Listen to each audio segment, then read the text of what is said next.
এই চ্যানেলটির 1 বছর পূর্ণ হলো এবং এই 1 বছর অনেক চড়াই উতরাই সংগ্রাম তো নিশ্চয়ই করতে হয়েছে চ্যানেলটিকে, কারণ একটা চ্যানেলকে শুরু করে এটা কিছুদিন পর্যন্ত এগিয়ে নেওয়া এটা খুবই কঠিন একটা বিষয়।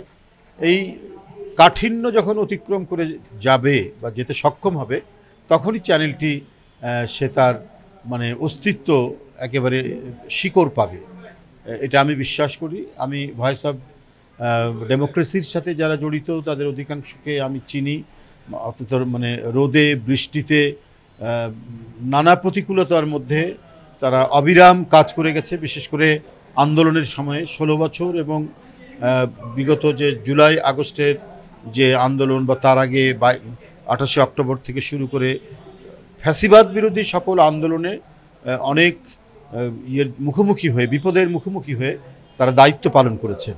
একজন প্রকৃত সাংবাদিক যেভাবে দায়িত্ব পালন করে তার সামনে পিছনে সবসময় ঝুঁকি থাকে এবং এই ঝুঁকি মৃত্যুর ঝুঁকি থেকে শুরু করে নানাভাবেই বিপন্ন হওয়ার শারীরিক বিপন্ন হওয়ার যে সম্ভাবনাগুলোকে মানে মাথায় নিয়েই তারা কাজ করেছে। আমি এদেরকে চিনি এবং খুব ভালো মতে জানি যারা এর সাথে যুক্ত রয়েছেন।